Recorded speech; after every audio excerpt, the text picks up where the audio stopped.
So where it sits, I'm actually sitting talking in person to Stephen Mann. You're going to be rude now, aren't you? I'm never rude, Stephen. Not deliberately, anyway. It's just my upbringing sometimes helps me to be rude. Anyway, it's great to see you and to see you in person. It's been a long time since we've all talked. How are you enjoying that?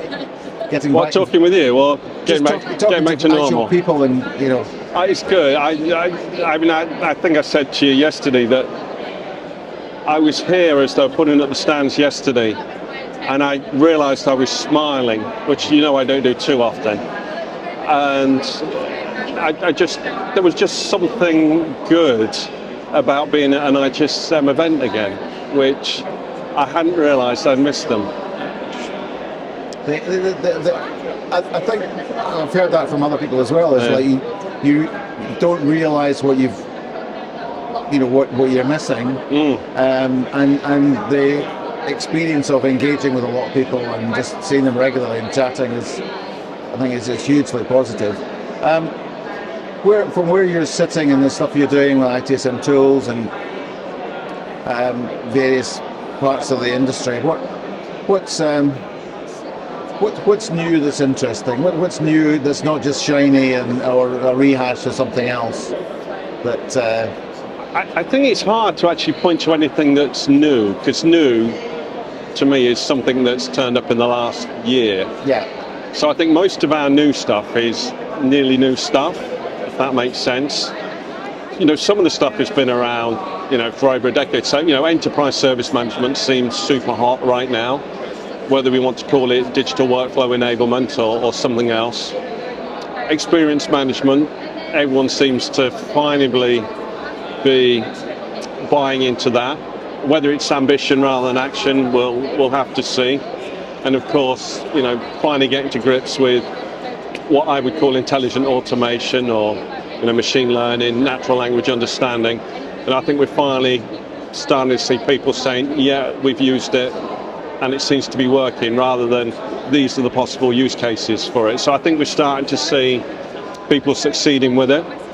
But what that does to me is then highlight some of the things that we still don't do well. The fact that we're trying to deliver these new capabilities or take on these new challenges, that it makes it easy for us to forget some of the things that we started 5 years ago, maybe even longer. So, self-service is one that I always come back to. Yeah. That when you look at the experience data related to self-service, and you realise that it's still not delivering the anticipated benefits, better, faster, cheaper. It's probably none of those for a lot of organisations still, and then you get into the realms of organisational change management, which is perhaps probably the new thing or the new old thing that we should be investing more in, or probably one that you probably talk about a lot, Barclay, continual improvement. It's been there, whether it's CSI in the old versions of ITIL, that we still probably don't take that as seriously as we should as an opportunity to move our IT capabilities or our business enabling capabilities closer to what organisations need from their IT department or IT capability. So again, it's old, but it really should be something that we're focused on. And while I've been waffling, I've reminded myself of some insight that came from an Axelos survey, and it didn't make the Axelos report. It was something that I looked at afterwards, whereby I compared those organisations that had undertaken enterprise service management relative to their level of self-assessment of ITSM capability. And there was really very little difference between those that were doing enterprise service management and those weren't. I sort of expected or hoped that if you were sharing your capabilities with other parts of the organisation, that you would be better at ITSM, ideally, than those that aren't. Because why would you share something that it's not necessarily suboptimal, but it's, if you're willing to say that it's not as good as it could be, or there's room for improvement, why would you share it?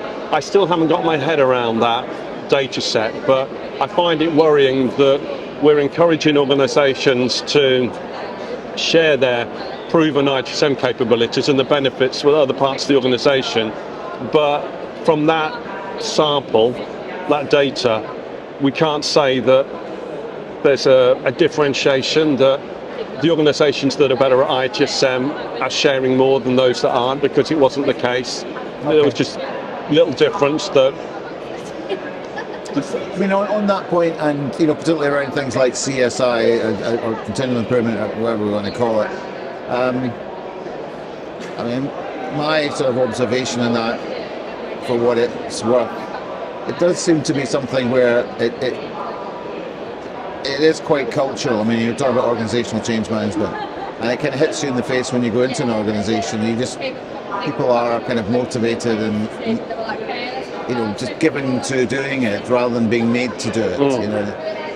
Do you think that we need to do more in terms of how we engage with people to, rather than making them do things? We're going to have a project and do this.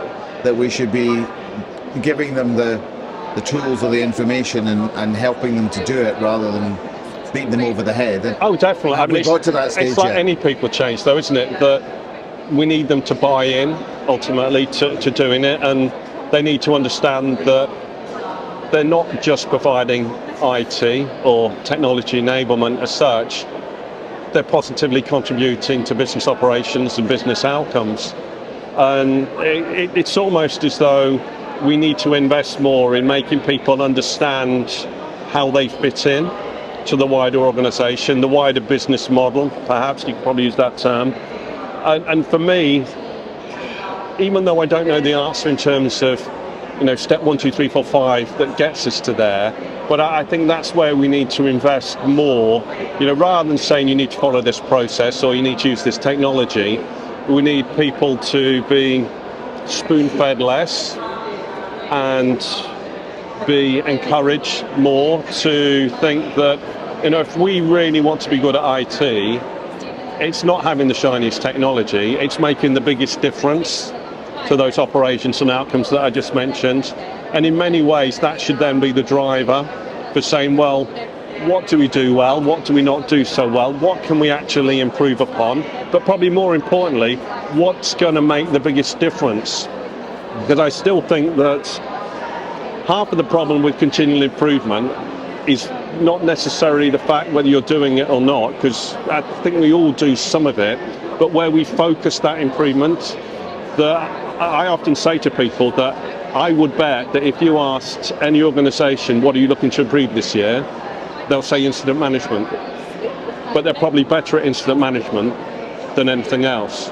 Now, it might be that incident management is absolutely vital to their organisation and it's a valid decision to improve incident management, but it might be that that improvement effort or resource would be better spent elsewhere. And it's almost as though we want to improve where we're comfortable, which is probably what we're good at, but also you've got a disconnect between where we want to improve versus where the business would really appreciate us improving. And that probably brings us back to something that I haven't really dived into sufficiently yet, that employee experience or experience management stuff, and the work you've been doing around XLAs and stuff. That I always remember something that Kaimar wrote a few years ago, where he spoke about improvements that don't actually deliver benefits. They're good things to do, they're potentially even right things to do, but ultimately, the best outcome is that things stay the same. The worst outcome is that they actually make things worse. That they're a good thing for IT to do, but they're a bad thing to do at a business level. And in many ways, it's an extension of that. Understanding, based on all the things that you need to prioritise in terms of improvements, what is actually going to make the biggest impact, whether it be to employees or business operations or whatever else is most important to your organisation. And I guess extending it then even further is appreciating that we probably don't know all of the things that should be in that list to be prioritised, because our traditional metrics aren't necessarily pointing us to the things that matter most. That we're looking at, it's a bit like CSATs. How often are we asking about the mechanics of what we do in IT support versus how we achieve outcomes that are required through IT support? So the mechanics are probably working fine, but the outcomes aren't where they need to be. And again, we get back into that SLA versus XLA scenario where we're measuring the wrong things at the wrong points and therefore making potentially the wrong decisions or missing the decisions that we should be making. Unfortunately, it makes it sound as though there's an awful lot that still needs to be done. And maybe that's one other thing that we should talk about, that perhaps that while we do recognise all these things where there's room for improvement, that maybe we should celebrate the things that we do well more. Because if you think about the concept of enterprise service management, we're sharing things because we do them reasonably well, or we do them better than the organisations that we want to share or extend ITSM capabilities to. And we saw it at the SDI event, recognising individuals and teams for the work that they've done and the things they've achieved. And perhaps we need to do that more, not necessarily in public, but internally too. I think that's. It's always been a little bit of a flag waving thing for me, particularly when I was at ITSMF as well. Was just we should celebrate more because what we do, even if we're not doing it super optimally, we're still doing stuff that keeps the world running and keeps businesses running and yeah, we should. I certainly think. And one thing that's come out of COVID is more recognition, more awareness of the good job that IT and IT operations do. So I suppose we're in a little bit of a honeymoon coming out of that a lot of people just thought, well, I don't know what these guys do, but actually in the last 2 years they really have delivered. Yeah. And that word recognition is a good word, and we perhaps should have mentioned it earlier that if you speak to someone like James, in fact, you're doing a presentation with him, aren't you? Yeah. About mental well-being or mental health, and particularly in the service desk environment, where it is more stressful anyway. Yeah, and because one of the things that came out, I think we've done 3 different surveys with a mental wellness question or questions within them, and each time you see that those individuals that unfortunately have to say that they've either been severely or partially affected from a well-being or a mental health perspective, that correlates with having insufficient recognition of the work that they do and the achievements that they make. That there's something in there, and I'm no expert in this, but there's got to be something there that if we can recognise people more, it's not going to make everything right. But hopefully it's going to be one of the steps that we can take to make people feel and to be better in themselves, whether they work on the service desk or any other part of IT or any other part of the organisation, to be fair. Just finally, just closing around that, because we talked about SDI, the auditing we do there is a employee satisfaction part, and actually there was one recently where it wasn't very good, and most of the organisations are actually very good at that now, or say that but they know that they need to do it at the very least, and that they do something.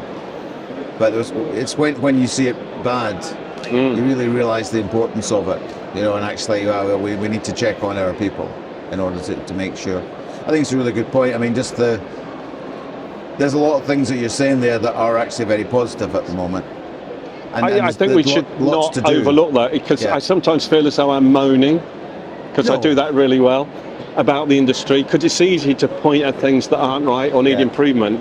But when we do that, we often overlook all of the things that we do well. And particularly if we want to continue to help business operations and outcomes through the extension of ITSM into other business functions, not only do we need to improve those things that we're not good at, but we also need to recognise all of the things that we're selling, because we're going to struggle to sell them if all we do is moan about them. And so, my point about ESM versus ITSM success, it's not good, but I think we just need to note it, try and do something about it, but then move on, because it shouldn't be a blocker to trying to do what we were originally doing with enterprise service management. Okay, well let's quit on the positive high note that we don't recognise enough that we do a good job. There's things to do. But, anyway, Stephen, thank you very much. Cool. And we'll see you at the next one, no doubt. Hopefully. Okay, thank you. Cheers, Barclay.